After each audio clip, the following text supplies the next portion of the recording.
റിൻവെൻലൈറ്റിൽ എങ്ങനെ financial year split ചെയ്യാമെന്ന് നോക്കാം. അതിനായി റിൻവെൻലൈറ്റിലേക്ക് ലോഗിൻ ചെയ്യുക. കറണ്ട് ഫിനാൻഷ്യൽ ഇയറിൽ ലോഗിൻ ചെയ്യുക. യൂസർ നെയിം പാസ്വേഡും എല്ലാം കൊടുത്തിട്ട് ഇപ്പോൾ 1 ഏപ്രിലാണ് ലോഗിൻ ചെയ്യണമെന്നുണ്ടെങ്കിൽ ഇവിടെ ഡേറ്റ് സിസ്റ്റം സമ്മതിക്കില്ല. അപ്പോൾ 31 മാർച്ച് 2025 കൊടുത്തിട്ട് ലോഗിൻ ചെയ്യേണ്ടി വരും. ലോഗിൻ ചെയ്യുക.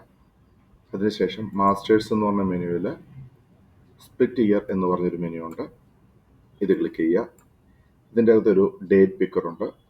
ഇതിൽ നിന്ന് ഡേറ്റ് ചൂസ് ചെയ്യാം. ന്യൂ ഇയർ ഫ്രം അത് നമുക്ക് 1/4/2025 എന്ന് പറഞ്ഞ ഡേറ്റ് സെലക്ട് ചെയ്യാം. അതിനുശേഷം സ്പ്ലിറ്റ് ഇയർ എന്ന് പറഞ്ഞ ബട്ടൺ ക്ലിക്ക് ചെയ്യുക. ഒരു മെസ്സേജ് കാണിക്കും, this will take some time to complete എന്ന് പറഞ്ഞ് കാണിക്കും. ട്രാൻസാക്ഷൻ കൂടുതലുണ്ടെങ്കിൽ കൂടുതൽ നേരം എടുക്കും. ട്രാൻസാക്ഷൻ കുറവാണെന്നുണ്ടെങ്കിൽ പെട്ടെന്ന് തന്നെ കംപ്ലീറ്റ് ആവും. ഓക്കെ കൊടുക്കുക. സക്സസ്ഫുള്ളി കംപ്ലീറ്റഡ് ആണ് മെസ്സേജ് വന്നു.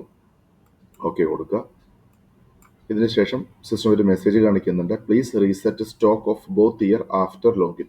നിങ്ങൾ സ്പ്ലിറ്റ് ചെയ്തതിന് ശേഷം പുതിയ ഇയറിൽ കയറിയിട്ട് പുതിയ ഇയറിലെയും പഴയ ഇയറിലെയും സ്റ്റോക്ക് ഒന്നും കൂടെ റീസെറ്റ് ചെയ്യാൻ സിസ്റ്റം ആവശ്യപ്പെടുന്നുണ്ട്. ഒന്ന് നോട്ട് ചെയ്ത് വയ്ക്കുക. ഓക്കെ കൊടുക്കുക. സോഫ്റ്റ്വെയർ ഓട്ടോമാറ്റിക് ആയിട്ട് ക്ലോസ് ആവും. എഗെയിൻ റിൻവെൻലൈറ്റിൻ്റെ ഐക്കൺ ക്ലിക്ക് ചെയ്യുക. ഇപ്പോൾ പുതിയ ഇയർ ക്രിയേറ്റ് ആയിട്ടുണ്ട്. നേരത്തെ 2024-25 ഉണ്ടായിരുന്നുള്ളൂ. ഇപ്പോൾ 25-26 കൂടെ വന്നിട്ടുണ്ട്. അതിനെ സെലക്ട് ചെയ്ത് ഓക്കെ കൊടുക്കുക. അഗൈൻ യൂസർ നെയിം പാസ്വേഡും ഡേറ്റ് അപ്രോപ്രിയേറ്റ് ആയിട്ട് സെലക്ട് ചെയ്യുക. ഇത് 25-26 ആയതുകൊണ്ട് 1 ഏപ്രിൽ തൊട്ടിട്ടേ ലോഗിൻ ചെയ്യാൻ സമ്മതിക്കുള്ളൂ. ഡേറ്റ് സെലക്ട് ചെയ്യുക. ഓക്കെ കൊടുക്കുക. അതിനുശേഷം മാസ്റ്റേഴ്സിൽ കമ്പനി എന്ന് പറയുന്ന മെനു സെലക്ട് ചെയ്യുക. ഇതിൻ്റെ അകത്ത് റീസെറ്റ് സ്റ്റോക്ക് എന്ന് പറയുന്നൊരു ബട്ടൺ ഉണ്ട്. ആ ബട്ടൺ ക്ലിക്ക് ചെയ്യുക. Stock reset successfully.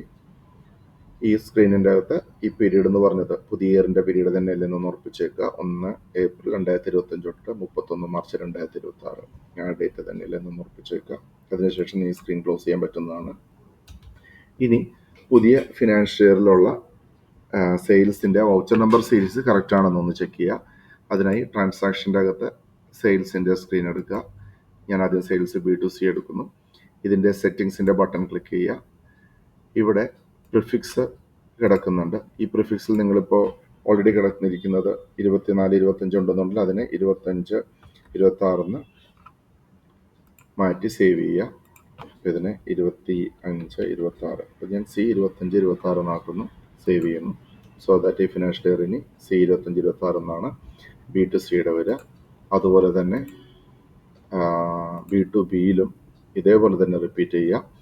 അതിൻ്റെ സെറ്റിങ്സ് എടുക്കുന്നു, എഡിറ്റ് ചെയ്യുന്നു. ഇതിൻ്റെ D എന്നാണ് കിടക്കുന്നത്. D25-26 എന്നാക്കുന്നു. സേവ് ചെയ്യുന്നു. ഇത്രയും കഴിഞ്ഞ് ഫിനാൻഷ്യൽ ഇയർ പോർട്ടിങ് കംപ്ലീറ്റ് ആയി. നിങ്ങൾക്ക് കണ്ടിന്യൂ ചെയ്യാവുന്നതാണ്. Thank you.